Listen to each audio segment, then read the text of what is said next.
Good morning students. आइए आज हम पाठ 17 रोगी कौन नहीं की रीडिंग करते हैं।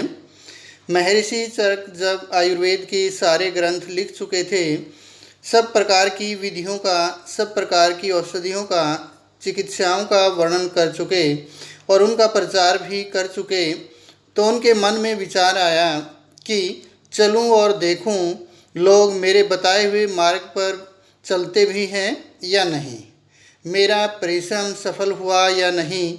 इस विषय में एक आलंकारिक वर्णन प्राप्त होता है। क्या है वो?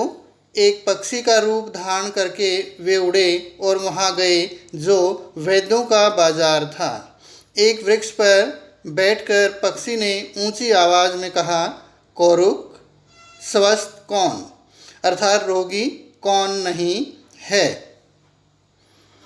वैद्यों ने पक्षी की आवाज़ सुनी, समझी और उत्तर में किसी ने कहा जो च्यवनप्राश खाता है, दूसरा बोला जो चंद्र प्रभावटी खाता है, तीसरा वैद्य बोला जो सिद्ध मकरध्वज का सेवन करता है, किसी ने लवण भास्कर चूर्ण के सेवन करने वाले को स्वस्थ बताया। नेक्स्ट पैराग्राफ देखिए।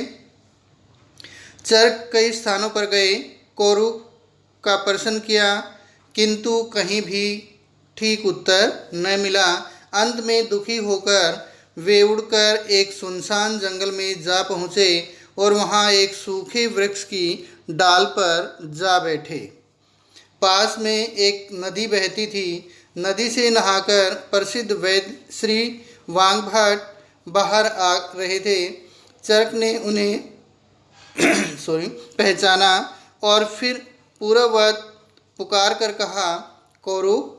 वाग्भट चलते चलते रुक गए, आंख उठाकर पक्षी की ओर देखा, बोले, हितभुक, मितभुक, ऋतभुक। यह सुनते ही चरक वृक्ष से नीचे आ गए और अपने असली रूप में वाग्भट के सामने खड़े होकर बोले, तुम ठीक कहते हो वैद्यराज। नेक्स्ट पैराग्राफ देखिए। हितभुक का अर्थ है ऐसी वस्तुएं खाने वाला जो स्वास्थ्य के लिए हितकर है, अच्छी है।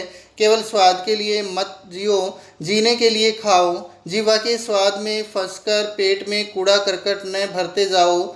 यह सोचकर खाओ कि जो खाते हो उससे लाभ क्या होगा।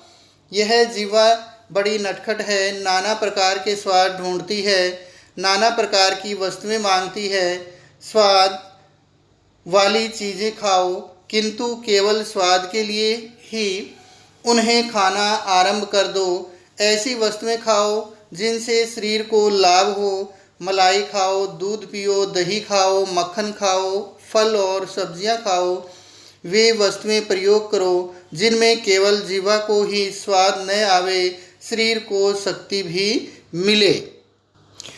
परंतु मलाई भी खाओ तो कितनी, यदि आप मलाई ही खाते जाएं, रबड़ी ही पेट में डालते जाएं, मक्खन ही चाटते रहें, तो इससे शरीर को लाभ के स्थान पर हानि होगी।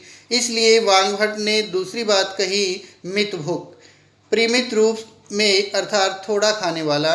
अच्छी वस्तुएं खाओ परंतु सही मात्रा में, मर्यादा में रहकर खाओ। मर्यादा से अधिक पिया हुआ अमृत भी विष हो जाता है। पेट में 4 रोटियों की जगह है तो 3 रोटियां खाओ। कुछ जगह पानी और हवा के लिए रहने दो। इसको कहते हैं उचित मात्रा में खाना, मितभुक होना।